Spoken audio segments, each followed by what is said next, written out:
L'alfam tsatlak.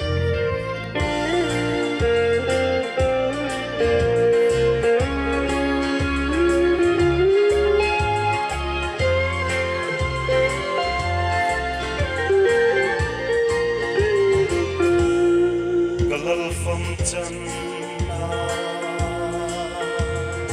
Calvary lam panin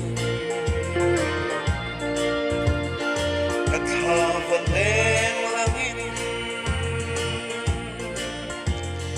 Hin an chedong chung aha Chandam tu chu afam anti amo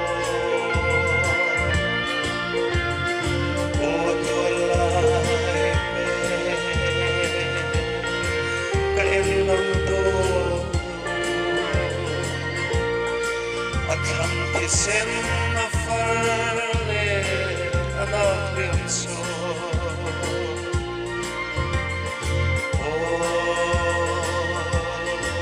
alumay alaya trong trai na kapahe mo hiya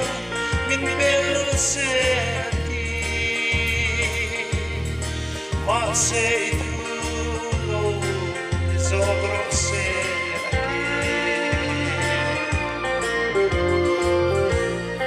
Apela moina Renga omlo mo Achante ang omlo Kan suaga fama tuarin Musit leem dong Kurzoka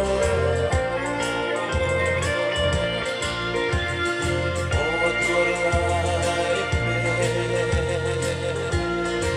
Kaelinam dong At hantisen na farle Anak liamso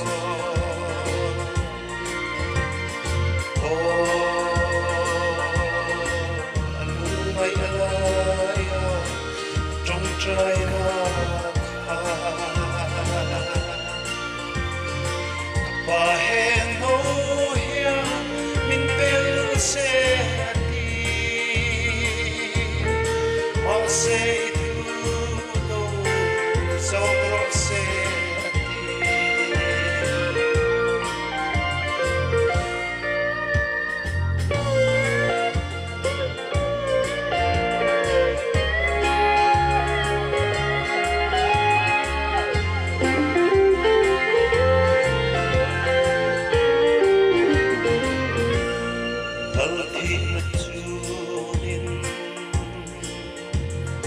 Chung khua anim suve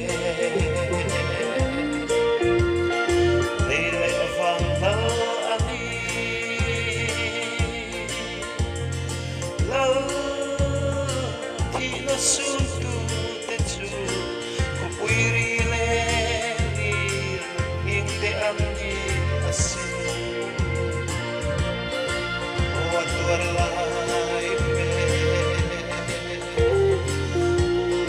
Kaelinam dong At hantisen na farle anak liamso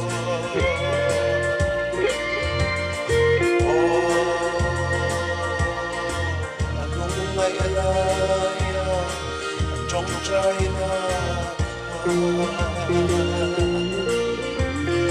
kapahe no hiya min bel se ati ma se